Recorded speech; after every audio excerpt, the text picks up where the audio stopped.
জানি না রোগ জড়ো করুক আর যাই করুক, আমি আপনাদের কাছে অনুরোধ করি এমন কিছু করবেন না যে আপনাদের জীবন বিপন্ন হয়। কারণ এদেশের পাবলিক এখনও আপনাদের গ্রহণ করতে আসেনি। আমি বরং মনে করি আপনারা আপনাদের পার্টি রিঅর্গানাইজ করেন। এই পার্টির অনেক অবদান আছে বাংলাদেশে, এটা আমরা ডিনাই করতে পারি না। পার্টিকে রিঅর্গানাইজ করেন, একটা পলিটিক্যাল পার্টির মতো যেভাবে থাকে। ইলেকশন আসলে ইলেকশন কন্টেস্ট করবেন, জনগণ ভোট দিলে ভোটে যাবেন। এই এই এই এই এই কী বলে, এই স্বপ্নটা যদি আপনারা দেখেন তাহলে কি করবেন আপনারা এই দেশকে আরেকজনের হাতে তুলে দেবেন। স্যার একটু তাহলে কি আপনারা বা আপনাদের পূর্বপুরুষরা, আমাদের পূর্বপুরুষরা, আমরা এখানে অত সিনিয়র কেউ নেই। আমরা যে মুক্তিযুদ্ধ করলাম, মারা গেল 30 লক্ষ লোক মারা গেল, সেই 30 লক্ষ লোকের উপরে দাঁড়ায় আপনি দেশকে আরেকজনের হাতে তুলে দেবেন। আমি খালি অনুরোধ করি যে আর যা করেন এটা করবেন না। এবং আর কিছু বলতে চাই না। এদেশের লোক এত তাড়াতাড়ি ভুলে নাই, সময় দেন হয়তো ভুলে যাবে, কিন্তু এত তাড়াতাড়ি ভুলে নাই। কারণ যাকে ধরছিলেন নেতা, সেই নেতারা এখন পালিয়ে বেড়াচ্ছে। যাকে ধরছে সেই নেতাকে আমরা বাঁচাতে পারছি না। অনেক নেতাকে অনেকে বাঁচিয়েছে, আমরা জানি কে কোথায় আছে। কিন্তু ওটা না করে আপনারা বরং পার্টিকে, এটা অনেক বড় পার্টি এবং I have lot of respect for Awami League. এটা যেটা বললাম যে এটা এই দেশের প্রধান পার্টি একরকম। এক সময় আমাদের মতো বাঙালিদের ভরসার জায়গা ছিল এই পার্টি। বাংলাদেশের 52 আন্দোলন, 69 গণ আন্দোলন, স্বাধীনতা, এটা পার্সোনাল কোনো কারণে নষ্ট করবেন না। এটা জাতীয় সম্পদ। যারা রেগুলার করতে চান, এখানে মারামারি করে কোনো লাভ নেই। আরও কিছু লোকের মৃত্যু আমরা চাই না। অলরেডি 400 থেকে 500, তারও বেশি মারা গেছে উভয় পক্ষে। পুলিশের এই অবস্থা হয়েছে, আনসারের এই অবস্থা হয়েছে। আর আমরা যদি উস্কানি দিতাম তাহলে আপনারা টিকতে পারতেন না আর্মি ফায়ারে। আমরা আর্মিকে মানা করেছি যে ডোন্ট ওপেন ফায়ার। কারণ কাকে মারবেন আপনি? আপনার এই পুলিশকে দিয়ে কাকে মারিয়েছেন?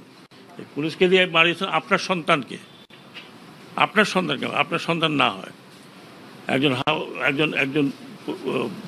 পুলিশের যে সদস্য কি বললেন যে স্যার কটা গুলি লাগে একটা ছেলেকে, তার ছেলের লাশ।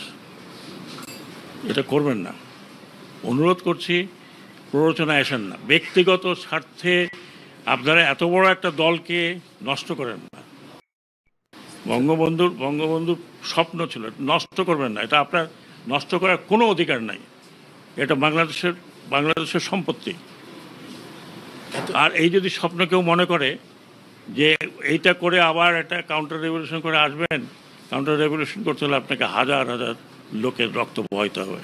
যদি আপনারা সেই দায়িত্ব নিতে চান তাহলে নিন, আমার কিছু করার নেই ভাই। আমি ওই জেনারেশনে, যে জেনারেশন পাস হয়ে যাচ্ছে, কিন্তু এই ইয়াং জেনারেশনকে আরেকটি কথা বলি, যারা বলছেন না, আপনি কথাটা উঠিয়েছেন, ওঠানো উচিত হয়নি। আমাদের যে ইয়াঙ্গার জেনারেশন, এরা করেছে, কোনো পলিটিক্যাল পার্টি করে নাই। They have given their life, যেটা আপনারা কোনো দিন দিতে পারতেন না। বুকে দাঁড়িয়ে আছে পুলিশের গুলি খাওয়ার জন্য, তাদের মুখে কোনো দুঃখ নাই, দে অল স্মাইলিং। এরা যতদিন আছে আমরা দৌড় দেবো। এরা যতদিন আছে এরা দৌড়াবে না। They will face you. So please, আমি অনুরোধ করছি, একজন সিনিয়র সিটিজেন হিসেবে আমি জানি political people don't like me, but আমি একজন সিনিয়র সিটিজেন হিসেবে বলছি যে দয়া করে দেশটাকে স্বাধীন রাখেন। স্যার একটা ভিন্ন বিষয়ে বলবো যে কালকে একটা ঐতিহাসিক ডিসিশন নিয়েছেন, পুলিশের লোগো আর ড্রেস চেঞ্জ হবে। এটা কি শুধু এই তাদের 11 দফা দাবির ভিত্তিতে করছেন না আপনাদের কর্মপরিকল্পনার অংশ? না, এটা আমি কর্মপরিকল্পনা জানি না। আমি জানি যে এটা পুলিশের নিজেরাই বলেছে এটা আমাদের কলঙ্কিত একটি। সবাই যে খারাপ তা তো না।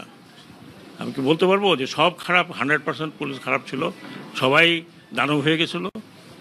এখন তো তাদের রিয়েলাইজেশন হচ্ছে যে হোয়াট দে হ্যাভ ডান।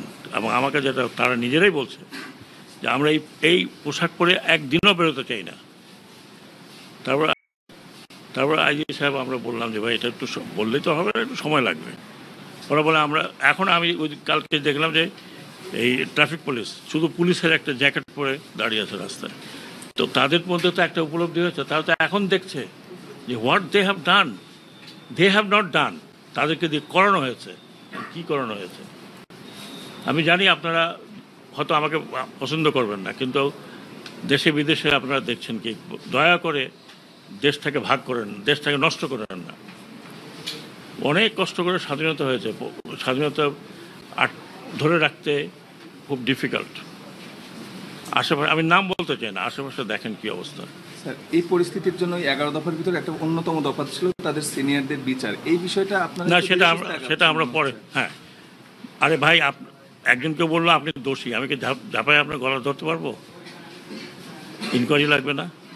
তাদের অবস্থা বের হবে, ডেফিনেটলি বের হবে।